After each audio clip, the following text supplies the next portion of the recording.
Dear friends, இன்றைக்கி கொத்தவரங்காயில் ஒரு dish ஒன்று செய்து பார்க்கலாங்க. இதை செட்டிநாட்டில் கொத்தவரங்காய் பிட்லே அப்படின்னு சொல்லுவாங்க. அதை எப்படி செய்து பார்க்கலாங்க. இந்த கொத்தவரங்காய் பிட்லே பண்ணுறதுக்குங்க ஒரு 150 கிராம் கொத்தவரங்காய் வாங்கி வச்சுக்கலாங்க. அதில் அந்த கொத்தவரங்காயுடைய மேல் நுனி கீழ் நுனி ரெண்டையும் கட் பண்ணி எடுத்துகிட்டு நல்லா தண்ணியில் அலசிட்டு அதை சின்ன சின்ன பீஸாக கட் பண்ணி வச்சுக்கலாங்க.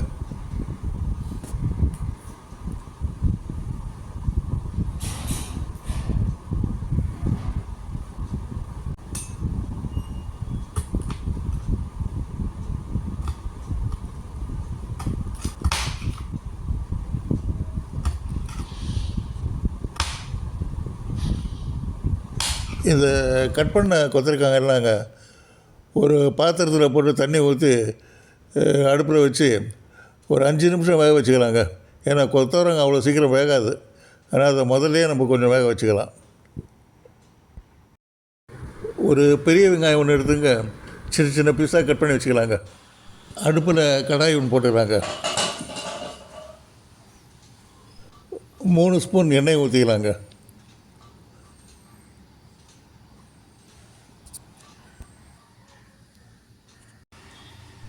எண்ணெய் காய்ஞ்ச உடனே ஒரு 2 ஸ்பூன் கடுகு போட்டு தாளிச்சிக்கலாங்க.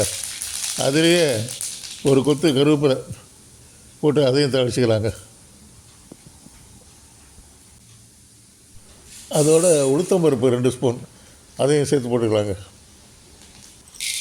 அதெல்லாம் தாளித்த உடனேங்க கடலைப்பருப்பு 3 ஸ்பூன் அதையும் போட்டுக்கலாங்க.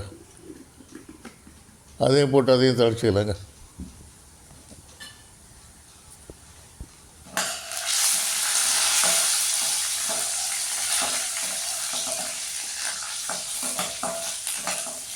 கடலைப்பருப்பு தாளித்து கொஞ்சம் வந்த உடனே நம்ம வெங்காயத்தை வெட்டி வச்ச வெங்காயத்தை அதில் போட்டுக்கலாங்க. அதோடு குறுக்க வெட்டின 2 பச்சை மிளகாய் அதையும் 2 போட்டுக்கலாங்க. போட்டுட்டு எல்லாத்தையும் நல்லா வதக்கலாங்க. கம்ப்ளீட்டாக வதக்கிடலாம்.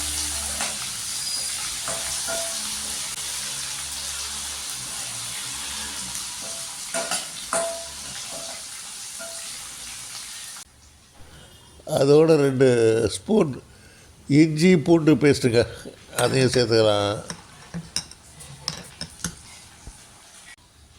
2 தக்காளி மிக்சியில் அடித்து பியூரி ஆக்கினது அதையும் அதில் சேர்த்துக்கலாங்க.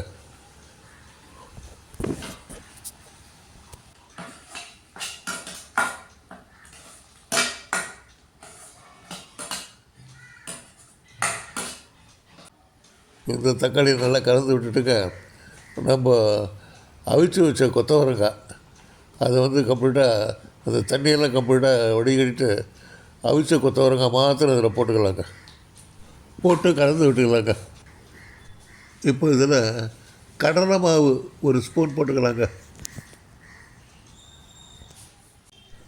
அரிசி மாவு 2 ஸ்பூனுங்க. எல்லாத்தையும் போட்டு நல்லா கலந்து விட்டுக்கலாங்க. உப்பு 3/4 ஸ்பூன் போட்டுக்கலாம். ட்ரையாக இருக்குங்க, கொஞ்சம் அடிபிடிச்சிட போகுது. ஒரு அரை டம்ளர் தண்ணி ஊற்றிக்கலாங்க.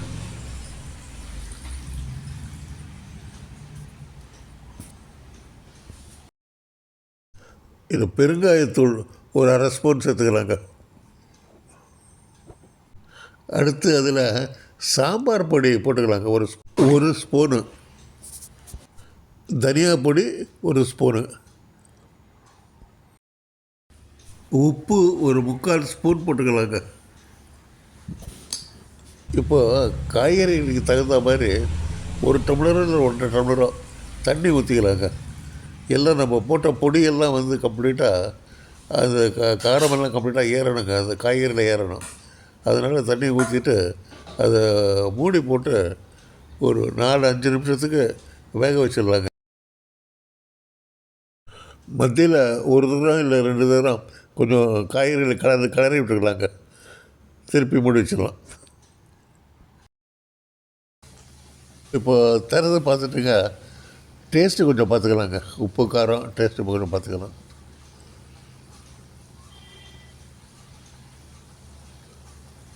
கரெக்டாக இருக்குங்க. எல்லாமே கரெக்டாக இருக்குது. டேஸ்ட்டு கரெக்டாக இருக்குது.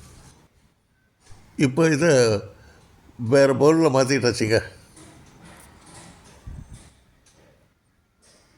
இந்த கொத்தவரங்காய் மசாலா நல்லா வாசனை தூக்குதுங்க.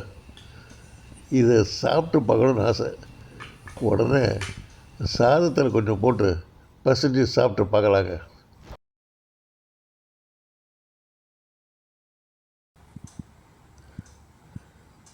நல்ல வாசனைங்க, நல்ல வாசனையாக இருக்குது.